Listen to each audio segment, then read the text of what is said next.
Oh, shoot. Hi,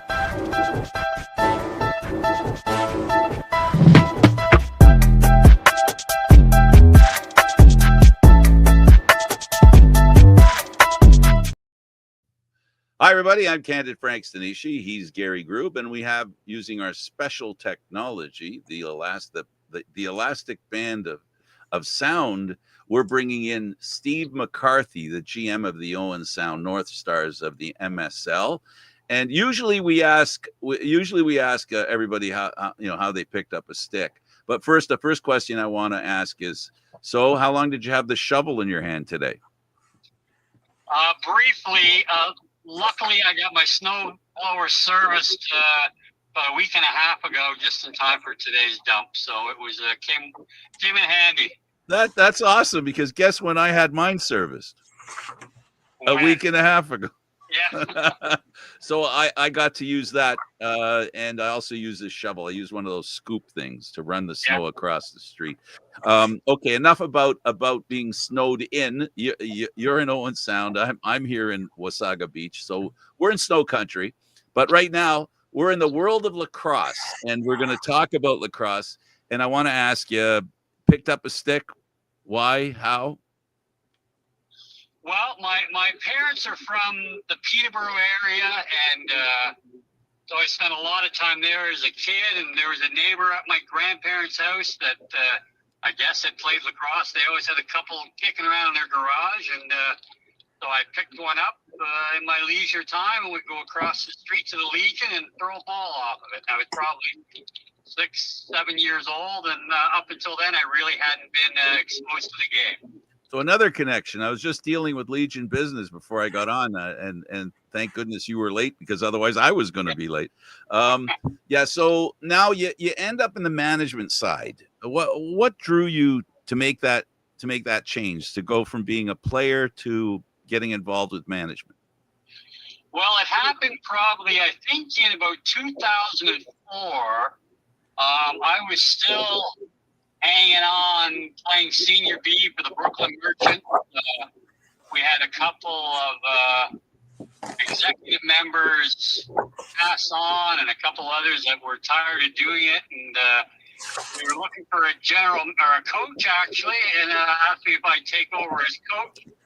And I said, no, I'd give it a shot. And then they came back and said, how about, would you like to be the GM as well? So that's how I got into it. And I was in Brooklyn for probably 16 years. So you doubled your pay then? Oh, yeah. We love the game of lacrosse, don't we? Yeah. Oh, yeah. Yeah, we're all living a life high style because of lacrosse, right? Yeah. Now let's go a little bit further back, Steve. Let's talk about your playing career and talk about junior and talking about with Brampton. And let's talk about those were the heydays of the Excelsiors and being part of the junior teams there. Well, yeah, my first year was 1979. I mean, I grew up in Mississauga, so I played minor lacrosse for Clarkson. Moved to Alberta for a couple of years, a midget, and got a chance to play junior B out there as a midget age player. And we relocated to Brampton, and had a bunch of friends that were playing there, so it made sense to start up there. So yeah, we were a mix of young and old players at that point in time. We were competitive, certainly in those days. It was the James gang from Peterborough and the Green Gales and Whitby were the kind of the top three cream of the crop. We'd sneak into fourth place every now and then, and but there was nothing knocking off those top three teams. Right. Well, let's talk about some of the people you came up with, though, because again, that time of the era, it's a who's who of lacrosse who came in and stayed in the game. Yeah, I mean, in Brampton, we certainly had a lot of guys that have gone on to kind of stay on them, in different varying capacities. Brent McCauley was my goaltender for a number of years. He's gone on to be more notable as a referee than he was as a player, since he didn't play past junior. Barry Trude, who was a great builder and started up the Halton Hills organization. Before that, it was Calvin Bandits. He was really good player, and he was the captain of our team for a couple years. I did get a chance to play as a junior, being called up to senior. Got to play with Bobby Burke and Bram Wilfong and Tom Patrick on that 1980 Man Cup team. I played in the playoffs that year, but didn't survive the cut to get to the Man Cup. But nonetheless, it was just great being around those players for so many opportunities to play with them. Right, and you hung on with the organization for quite a while in both aspects, both in playing and in management and stuff like that. And again, I want to hit in the heyday of it. I don't want to go for the last couple of years beforehand. Just let's talk about some of the great achievements under you that we had with the Excelsiors. Well, I don't know that I was really a part of a lot of that, because during a lot of their real good years in the 2000s, I was back over in Brooklyn, but I always kept close tabs, and was still residing in the Toronto area and Brampton for a lot of those years. So I certainly was visible at the arena, but I didn't actually come over, I think, until 2014. Or 15. So yeah, the Man Cup winning days were over by the time I got on. I was on the coaching staff and later into management. Right. Let's look at the Merchants, because finally the Merchants had a championship this year, but they've been close in a number of different occasions. Talk about how the program itself has grown from the time you were playing to the time you were coaching to where it is now. Well, yeah, it's certainly gone through quite an evolution. I mean, when I was playing, I went there at the urging of Terry Rowland, who was a great builder of the game as well, and played on a number of the Green Gales teams under Jim Bishop back in the 60s. I worked for Terry. He convinced me to come out.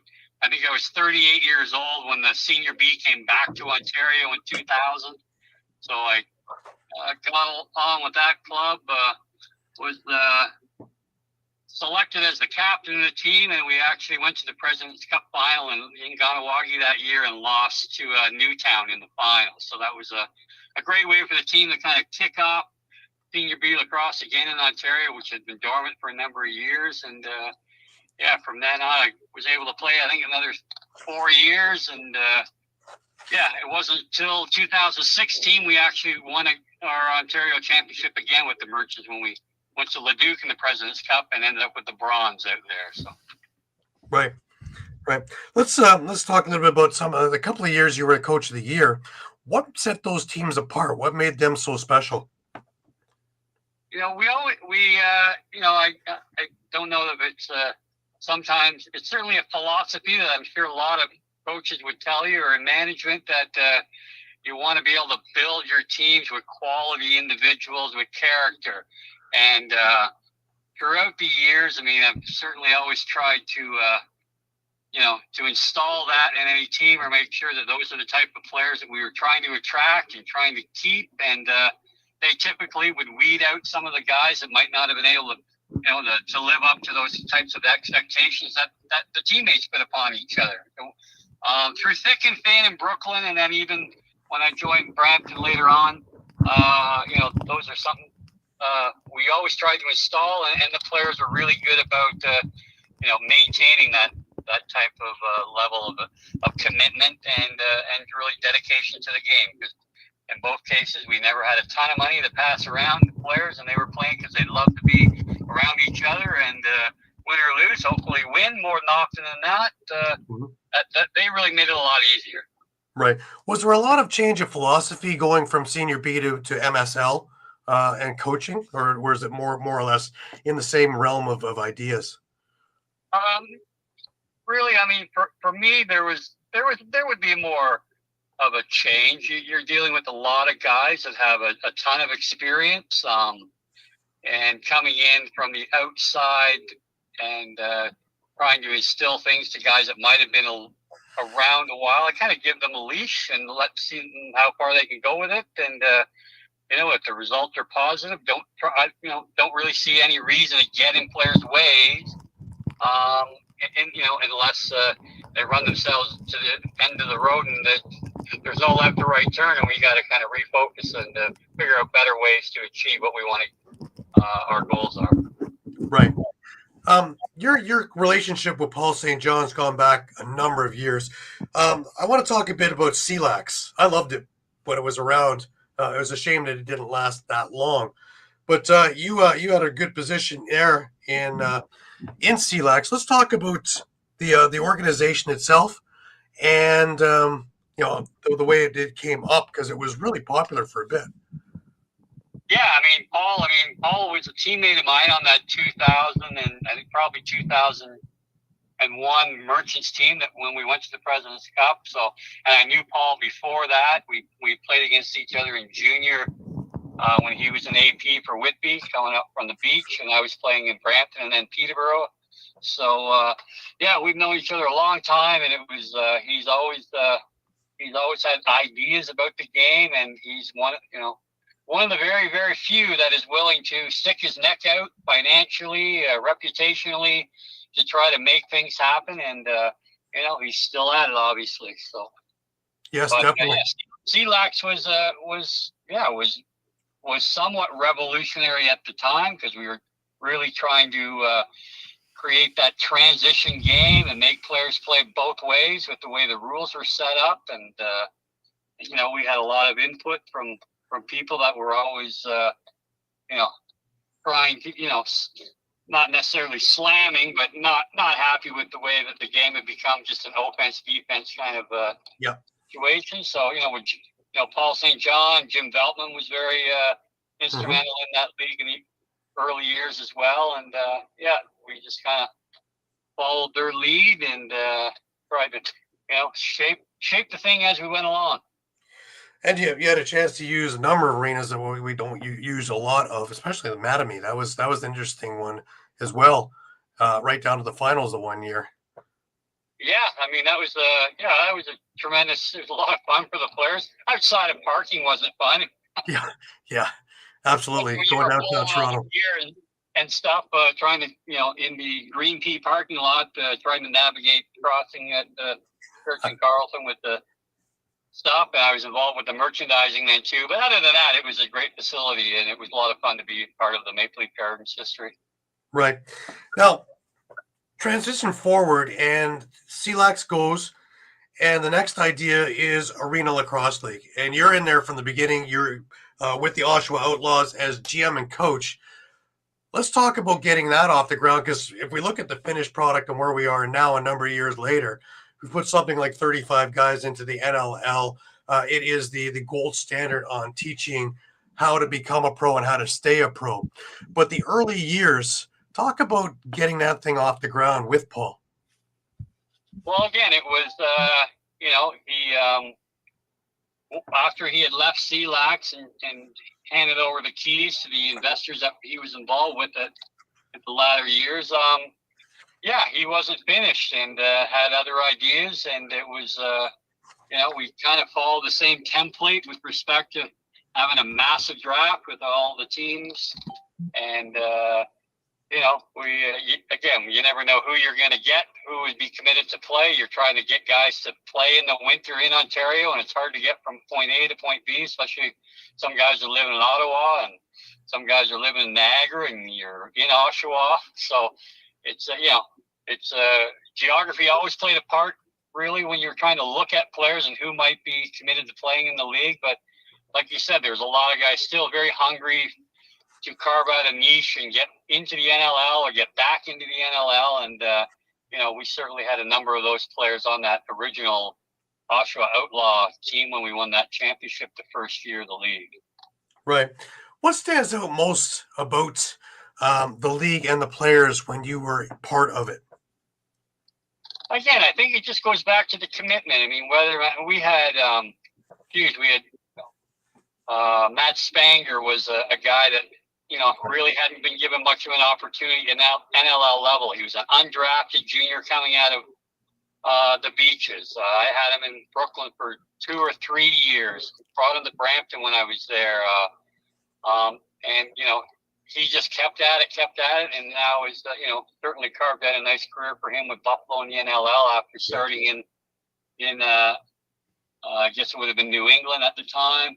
We had Zach Higgins, who was our goalie. We had Nick Tchaikovsky, who was still going to school at that point in Nipissing, but he was coming down, making sure he was available to play on the weekends. I think we had Steph Charbonneau, we as well as a lot of just really quality guys that were around town, whether they had connections to the Merchants. Some of them were senior B guys.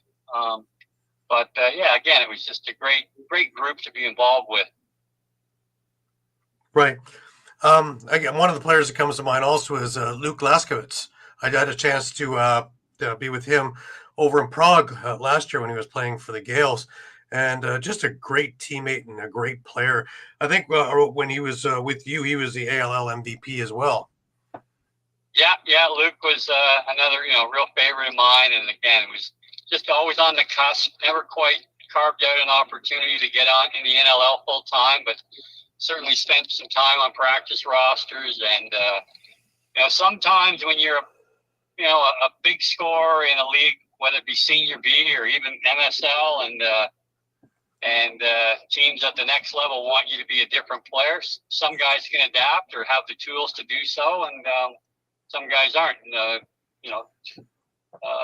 Laser is always a great guy with the ball. He could score from anywhere near that dotted line. I mean, he had a cannon.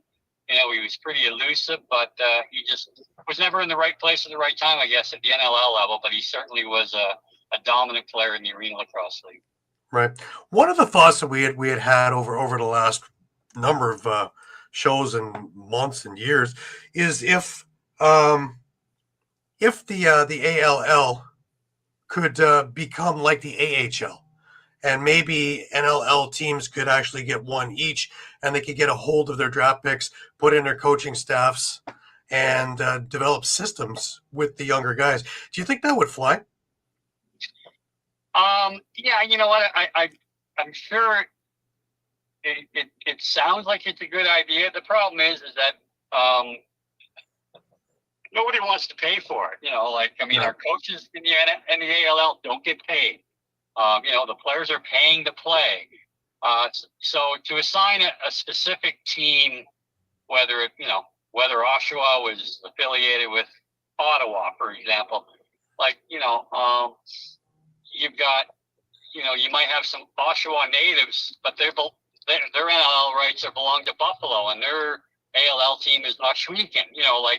So you're asking guys to travel all over Ontario. You never know what kind of weather you're going to get, and you're asking them to pay to play. And I think that would be a tough pill to swallow for a lot of players. So.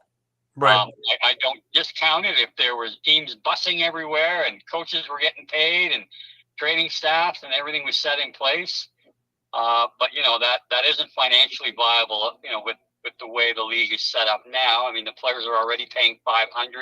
You can't ask much more of them to foot the bill. And there certainly is. Attendance is not a big deal in the ALL because for whatever reason, you just don't get that local attachment to the league. It's kind of friends and family. Right. My thought would be also in a perfect world is that the NLL team would pick up the cost as part of their team organization in that respect. So I think that would solve that if we could convince the NLL teams to do that if they want to hold on to their draft picks and develop. Yeah, absolutely, no question. But I'm sure that with some of the franchises, they have their concerns are themselves first and foremost, and I think the Arena Lacrosse League has become a great tool for them to be able to fill guys. Whether it be when injuries come about, or somebody all of a sudden has a breakout season, or has kind of been under the radar, and they get a second chance at a pro opportunity. So it certainly does help the NLL tremendously at this point without them having to invest in it. So, I guess it would be up to them to consider what the cost benefits scenario would look like if they had complete control over franchises. Because I doubt they'd be looking at a 25-man roster with many of them being prospects. So I don't know how much they'd want to invest, but that would certainly alleviate a lot of the negatives to your proposal. Right. Now, you had a chance to get a team off the ground in MSL with the Owen Sound North Stars. Let's talk about that. And again, after all the nonsense and stuff like that went behind the scenes, finally we get the team. We had Chad Culp on last week, and it was fun talking to him about a few things. But Owen Sound also we were talking about, and of course one of your assistant coaches.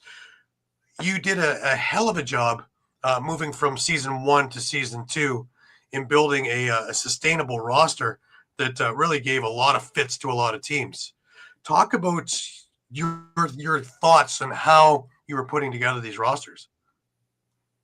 Again, I think it comes back to try to, do what you can through networking and try to get to know some of these kids before they even become draft eligible, or in our case, be able to protect them coming out of Orangeville or Junior A affiliate, and get a sense of who really wants to play. I mean, we're certainly not a team that has deep pockets. Right. It certainly isn't I, that's for sure. And, so again, we're kind of looking for guys that are hungry, that like to play. And again, I can't take credit for all of it. I mean, first and foremost, our 4 coaches have been absolutely exemplary. Adam Jones is very enthusiastic. It's great having him as a local Owen Sound resident and a lacrosse hero in town for many players and fans, young and old. Chad Culp has been great. Gregor and Harnett. Harnett has just done a phenomenal job with the beat guys. I mean, we don't have a lot of NLL guys, so it's really taken the players and the coaching staff to really buy in, and they responded well. We've had great commitment. We rarely have ever run into, outside of injury, commitment issues with players. And, I think first and foremost, that's where it's been. And then we just kind of have to, go through and hope that we can incrementally improve in certain areas of the team to make us more competitive. Because we're still closer to the bottom than we are to the top. So, we're certainly going into year 3, not resting on any laurels of playoffs, appearance in year 2. We know we have a lot of work going forward on player retention and just trying to, improve in certain areas and make sure that we bring in guys that again, want to buy in and work hard and be a part of what we're trying to do here. Right. I look at the roster, and there's a number of names that stand out to me and are going to be big names. You have Tanner Buck. You got the Cascanet brothers. You have Greg Elijah Brown, who had a great summer this past summer, both in Senior B and in Senior A. The name is Jackson Webster. That's the one is eluding me. Scoring leader. These are all young kids, but really in the right direction, all under your tutelage there, and of course with Adam Jones, Culper, and the rest of these guys. Yeah, I mean, it's we have outside of I think we really only had one player that would have been even close to 30, and that was Mitch Wild, who came over and just was a fabulous veteran to add to our roster this year. Not only was he phenomenal on the floor, but he was patient playing with guys that were a lot younger than him. He was a big part of the dressing room, and he was a mentor and almost an on-floor coach in a lot of ways. And surprised to some degree that he isn't on a roster right now, but I'm sure any of the teams that run into problems, especially need a transition guy that can, with a big body, he takes care of himself, that he may get another sniff before everything's said and done this year. Right. Now, in MSL itself, I love summer game. I love it more than I love the NLL. I think it's a much grittier game. I think it's a much more fast-paced game. And really, overall, I just love the setup more. How do we get the attendance back to, some of the glory days? Because, some of the places I go to, it just absolutely makes me want to cry that I'm one of the 5 people that are in there. Yeah. When you find out, let me know. But, right. again, I think, Unfortunately for some of the franchise, I can't speak for Owen Sound because we're in 2 seasons. The first year was kind of a abbreviated season, and last year, because of the arena renovations that were undergone to bring the Bayshore back up to snuff for the OHL and the attack, we were forced to play out in Meaford. So we had essentially 18 away games this year. So, we did, we certainly got some fan support coming over from Owen Sound. It's only a 25-minute drive, but I think, winning solves a lot of problems, and, to get that casual fan or that to reignite some of the passion that some fans might have had in a certain area, whether it be Brampton or, even Brooklyn for that matter. I was around there for a long time when a big game against Peterborough or playoffs would mean the Iroquois Park was full or certainly close to it. And, again, unfortunately, that isn't the case anymore. So, but, they haven't won since 2000. Brampton hasn't won since, 2000. 11 or 12, I think. Yeah. And you certainly get, I think you get fan bases that get discouraged and, look to all the negatives of why they don't want to go to the games anymore. And we certainly need to create some more parity how that happens. I mean, it's the Chiefs are on a phenomenal run, and, nobody wishes, ill on them, and Peterborough did it for a number of years before them, and Brampton was certainly involved throughout the first decade of the 2000s and then some. But sometimes when there's dominant franchises, it sort of eats away at the rest of the league. And unless we get parity, there isn't going to be a league long term, at least, other than, that might be transient when teams take a look that it doesn't work here, doesn't work there, and blame it on fans. It's not the fans' fault. We certainly need to figure out a way to make our league competitive from 1 to 7. Right. And the more that they talk about full-time NLL thing, that affects summer ball, because you're not going to get these players that we can market right now, even though I don't think that the marketing is up to snuff, because if nobody knows when or where the game is, how can they go? It stops the walk-up crowd. There's no question. I mean, me certainly included. I mean, we fall short on the marketing side of the game at the MSL level.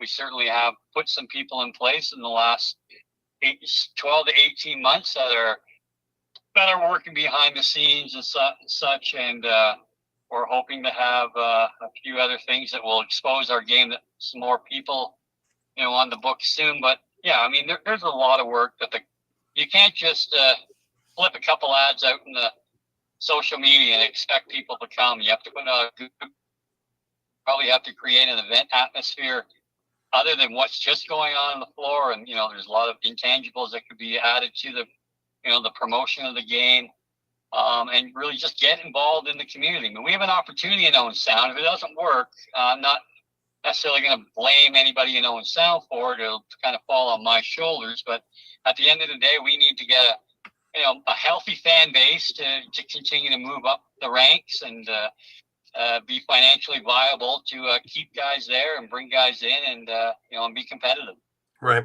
I would almost think that maybe we could use the universities and find the marketing students and offer credits as a marketing tool, so that it wouldn't cost money for the league, but you could get the cutting edge thinking of, say, the youth, and have them try their hand. It couldn't do any worse than we're doing.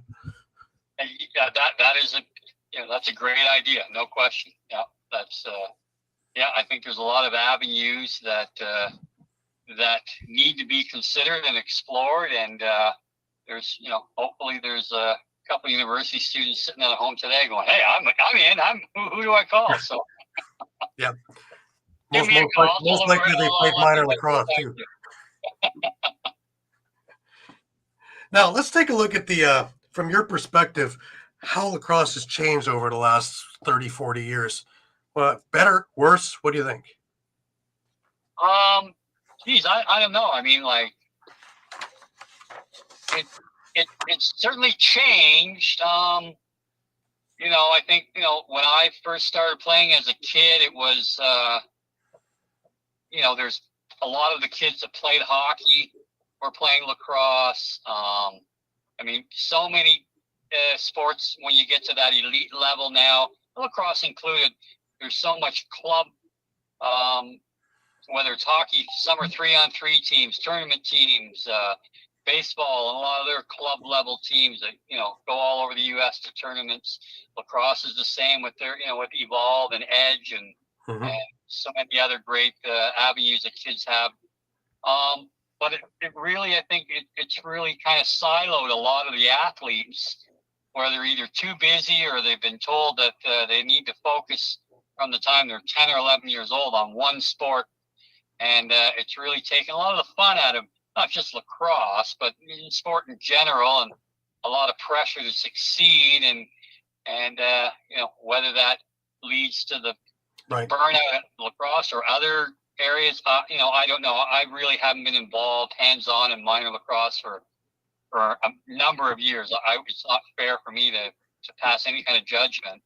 But, I think that in itself, it's solely my opinion, but I just don't think we have enough kids that are exposed to a lot of different sports, even if it's all in the same year. I can remember when I was 12 years old, I played hockey, lacrosse, football, baseball, and I think there was a time in September where all three crossed over, and I was going from one game to another game or practice.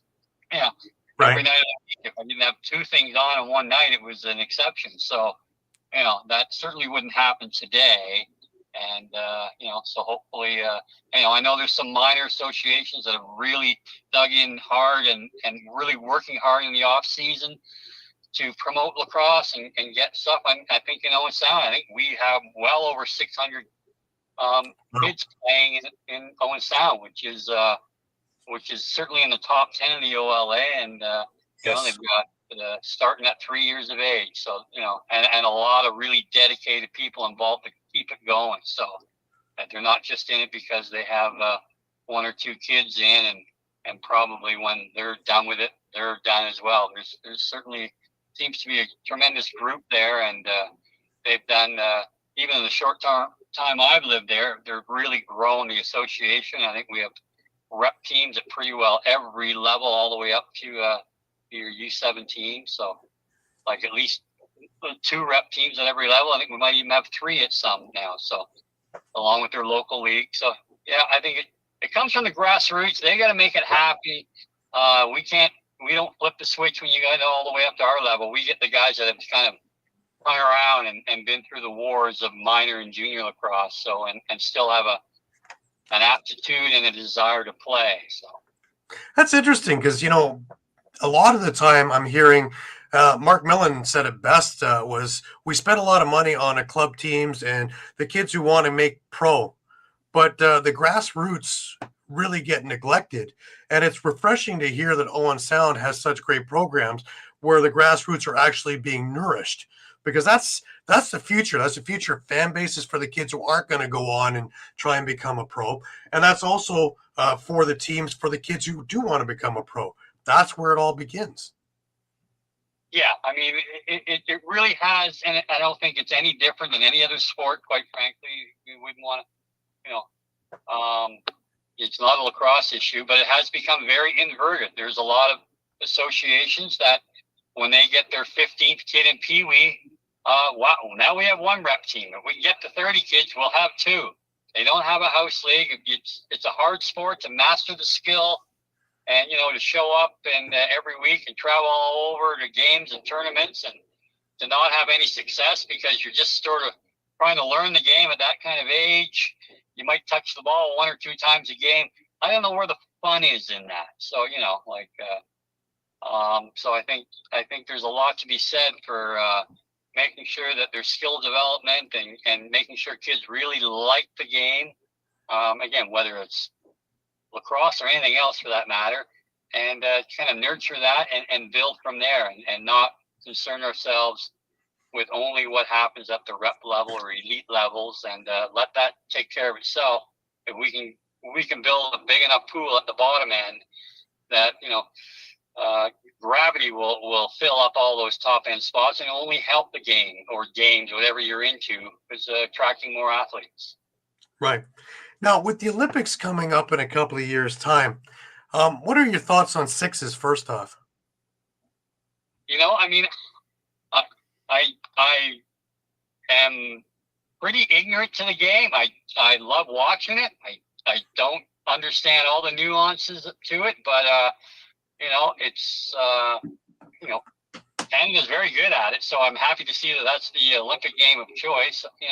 I'm sure there's purists on both sides that would prefer to see the box or the field game in as the Olympic sport, but hey, it seems it's exciting. It's certainly fast paced, and again, I don't profess to be anything more than just a fan of that level, and you don't get to see it much unless it's sort of an international event of some sort. So, it's certainly going to need to have get some certainly they have some minor lacrosse that have adopted through the OLA. I'm sure other MAs as well have organized sixes leagues, but yeah, I think it could very well be a great way to promote the game and kind of a lot of the best of both worlds between field and box. Right. Is this finally that big push that we've all been looking for and waiting for, do you think? I don't know. I mean, again, I think time will tell. I mean, again, it's certainly, I mean, I've been fortunate enough to be involved on the box side, and I did coach field and play for a lot of years.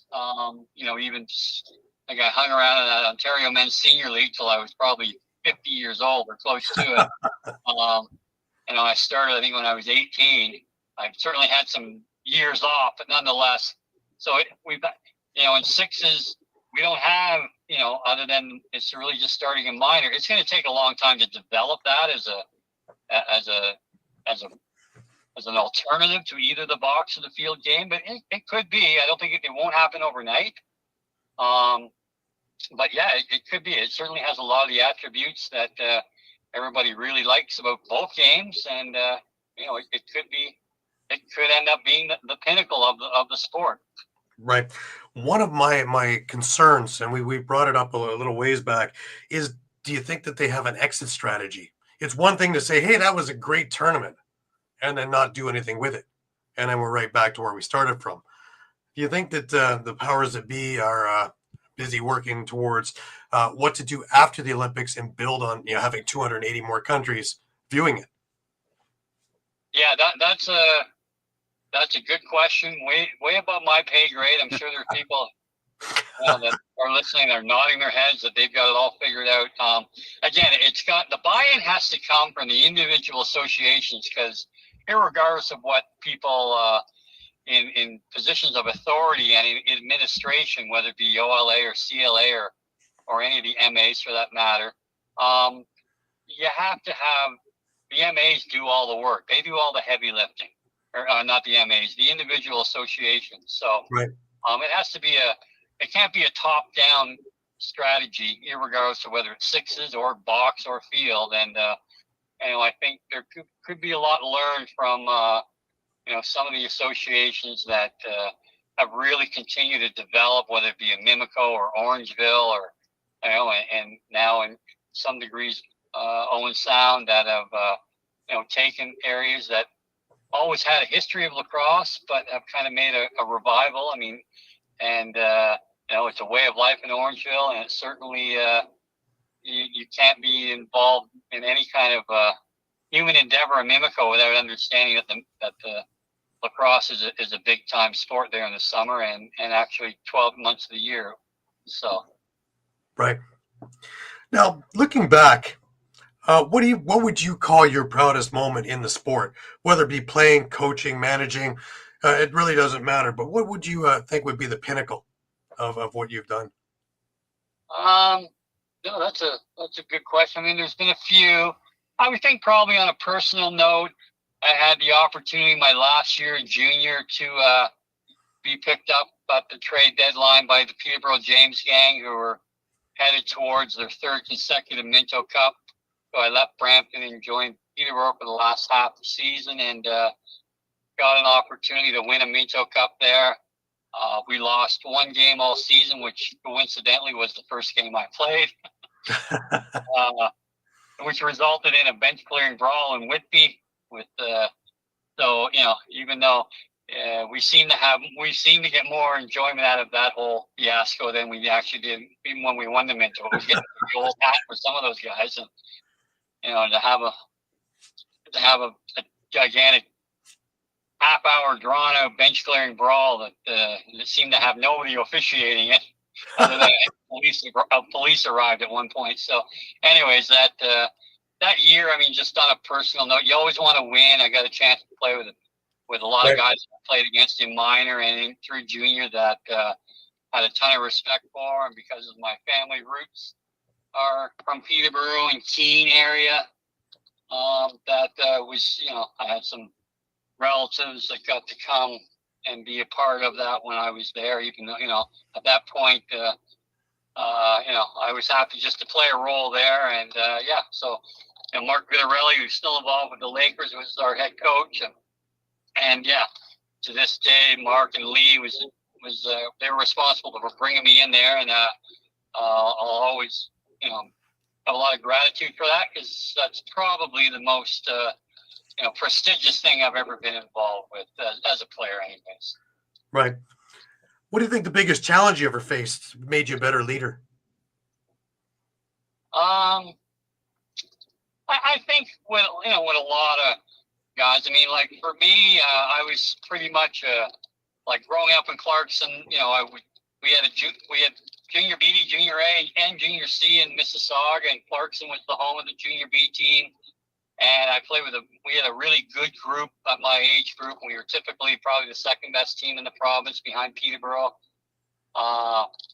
We'd lose it in the final almost every tournament in the OLA playdowns and such to Peterborough. And from there we moved out west. I played a couple years of midget in Calgary and then came back, and I was kind of out of place, out of mind. No one really knew what to expect other than some of the people that I knew had kind of remembered me, but I was never big as a player. I'm probably like 5'10", 210. I used to play at 5'10", 145. So when I first came in as junior, but I still thought I could beat guys that were 6'4", 240. So so I think being told that not small, not big enough, that kind of stuff, not tough enough, it sort of just, makes you kind of want to either believe what people are saying or dig in and prove them wrong. So I do have one OLA record, Gary, and it is I have the most penalty minutes in one game in junior A lacrosse. So Nice. Whether that's a proud moment or not, I certainly try to, bestow upon my opponents that I wouldn't take any crap, regardless of my stature. So Absolutely. Now, how do you, as a coach, build a winning culture inside a dressing room? And I probably would take the Owen Sound team for an example. To take it from year one to year two, there was definitely a change of thought process. Well, again, I think it really, through year one, we lost our first 9 regular season games. We were 0-9. We won our last 3 regular season games. We got, went into the playoffs. We played Peterborough. We went out, in straight games. Yet our guys, to this day, we picked up the pieces at the end. The coaching staff, again, always positive. Not a lot of negativity. They certainly, if someone wasn't doing what was asked or not putting forth the effort, that would certainly be addressed. But those issues were few and far between. We've been able to bring guys in that just want to be part of something, and we'll bring those guys along as long as we can until we can find better players that have the same kind of attitude and desire. And I really got to credit the coaching staff for that. They're not guys that rant and rave and demand things from the players that are unrealistic. We're looking to win little battles. We're looking to win shifts, win periods, and then translate that into winning games. And the coaching staff and the players that we've been able to bring in themselves are really, those are the guys that deserve, most of the credit. Right. Now, after decades in the sport, what still motivates you to keep coaching, keep building programs, and doing all that? Boy, you know what? Because I've never learned to say no. I know that one. I know that one well. And I wish at some point maybe that might become part of my vocabulary. I mean, my age at some point will catch up, and I just won't have the energy to do so. But I do enjoy a challenge. I do enjoy being part of it. I mean, when I had an opportunity to play for a lot longer than a lot of guys do, when I had sat out a number of years. I played field lacrosse, but my work did not allow me to play in the summer so much because I traveled a lot, and I missed it when I got back in, getting to play in my late 30s and into my early 40s. I still loved playing. I wasn't ready to pack it in, but when I got the opportunity to coach and be involved in team management, it kind of grew on me, and just enjoy it. It's fun being around the guys. I get an opportunity to play hockey with Adam Jones's dad every week, and Mark Kazarian up in Owen Sound, and I get my chance to hang around with 60 and 70-year-old guys all week long playing hockey and sharing the odd beer. But being around guys that are in their 20s, 30s, and coaches that are 30s and 40s is refreshing. It kind of gives you a different perspective on a lot of things, whether it be life in general or just the game itself. And I think that really, more than anything, is what keeps me hanging around. Right. What advice would you give to a young player who's hoping to try and make it? You know what? Just believe in yourself, because you're going to have a lot of naysayers. And, you know what? Eventually the door will close, but don't close it on yourself. Just keep knocking, keep doing what, if you get proper criticism on what you can do to improve your game. I mean, some guys just don't have the athleticism, or maybe it's the size, or they're not strong enough. There may be physical barriers that may not be able to be overcome. But your attitude and your heart is something that you can control. And for players, you can only control what you can control. So as long as you're going to be true to yourself, be as dedicated as you can, make all the adjustments that maybe are told to you on how to play technical, or whether it be anything else that is part of the game. Take that to heart, try to put it to practice. And at the end of the day, if you get your opportunity and you succeed, you can pass that on to the next guy or a teammate that might be struggling. But I think it's got to come within the player, and they're the ones that really, the guys that aren't the superstar players, and not to take anything away from them, because a lot of those guys are the hardest workers or take care of themselves. But Right. For the guy that's really just trying to stay in the game and knock on the door and be involved, it's don't make excuses. Don't let others make excuses for you. Just stay with it and be the best human you can be, to be the best player and teammate you can be. And when opportunity strikes, make sure you grab it. Right. And lastly, what's next for Steve McCarthy? Normally, I wouldn't ask the question because, it would be trying to, taper things off, but you always have something on the go. So what's any new projects or goals or any roles on top of what you're doing? No, I mean, I'm still involved in the Arena Lacrosse League, although I gave up being the coaching GM there after a couple years living in Owen Sound.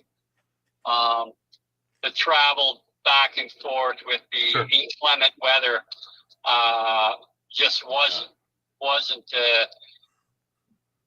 something I wanted to continue to do. So I do help Paul behind the scenes and doing a lot of administrative stuff, and so that keeps me busy enough. I get to stay involved in that regard and try to get to as many games as I can.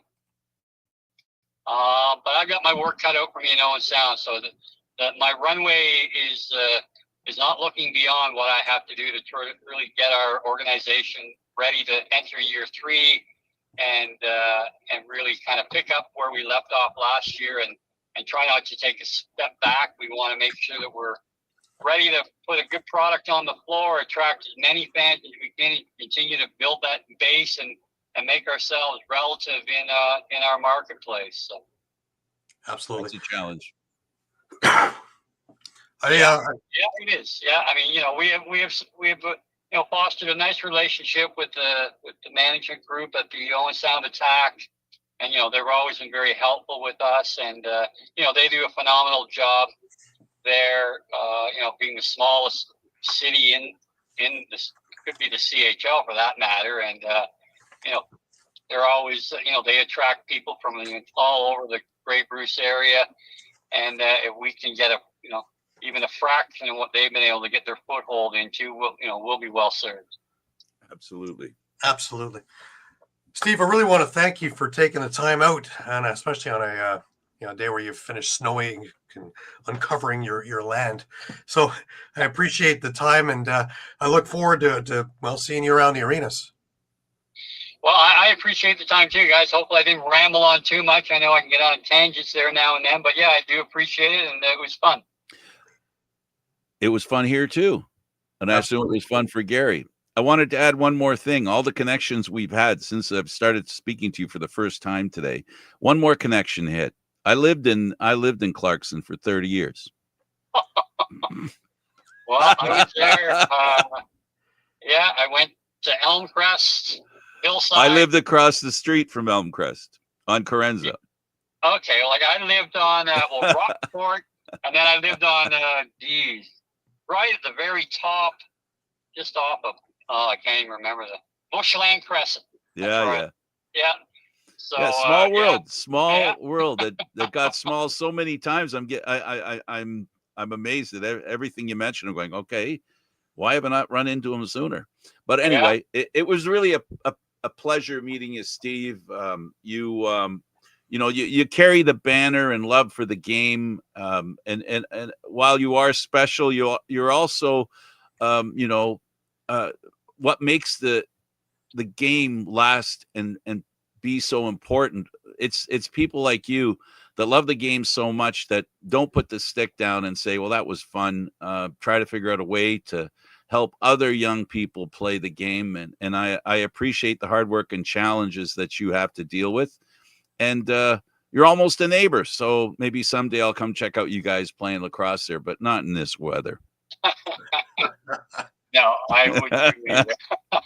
It's a real pleasure meeting you. Good luck with the team. All the best to you and your family, because I know anytime a person commits to lacrosse, they're committing for their family as well. So give them a hug for me, saying thank you for allowing you to do what you do. I really appreciate you. All right. Well, I will for certain. I appreciate it. All right, Gary.